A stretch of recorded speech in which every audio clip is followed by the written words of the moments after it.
Apple glasses, Pixel 5 prices, and more. This is Last Week in Tech. Welcome to Last Week in Tech, the show where we look at the top news stories last week in tech.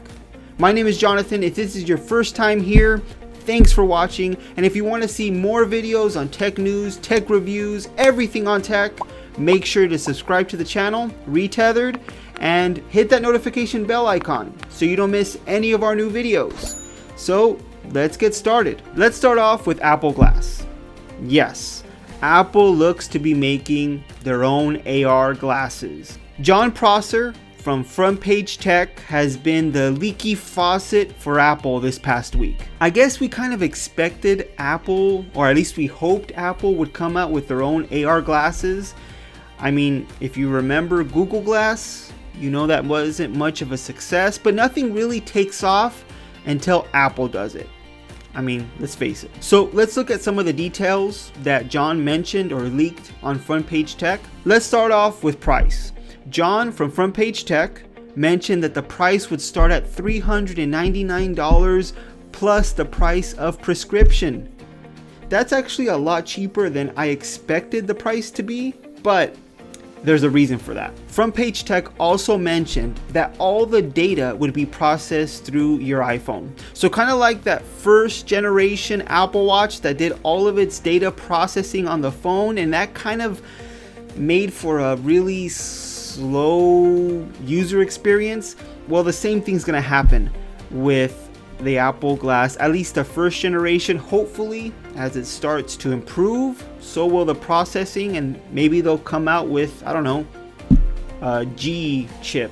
Apple Glass was supposed to be Apple's one last thing at their upcoming event later this year. With everything going on, that could be pushed back to Q1 of 2021, but we'll have to wait and see for that. So how are they going to look? Well, if you're expecting them to look like Google's AR glasses, the Google Glass, you can scratch that. But one thing that was mentioned was that the glasses were going to be a more traditional design. So they were going to look more like regular glasses instead of some futuristic, weird piece of technology. A couple of other things mentioned with the Apple Glass is that it's going to have a LiDAR camera and it's going to wirelessly charge. I'm not sure how that's going to work, the wireless charging. It's probably going to be another weird way Apple charges its devices, and we're kind of used to that with Apple. It's going to have a display on both lenses, and the UI on the glasses is going to be called Starboard, and it should be controlled with gestures. So if you see someone with Apple glasses and they're going like this, it's because they're controlling their UI. Jon Prosser on Twitter mentioned that he expected them to be available in Q4 of 2021. So we are more than a year away from the actual release of the Apple Glass, but at least we have something to look forward to. But let's talk about something that's actually going to happen in the next few months. Google Pixel 5.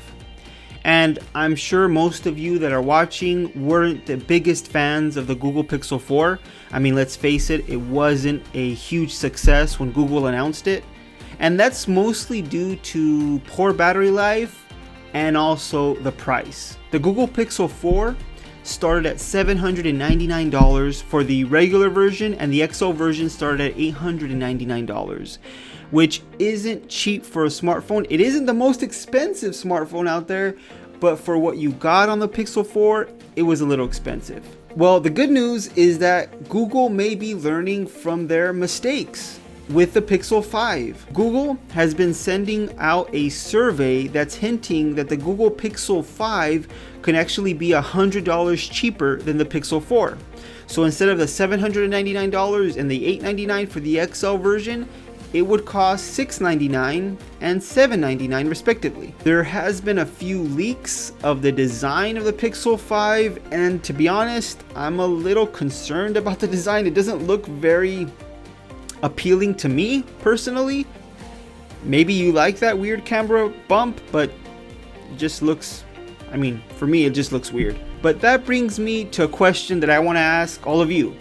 If the Pixel 4 and the Pixel 4 XL had this pricing that the Pixel 5 is supposedly going to have, $699 and $799.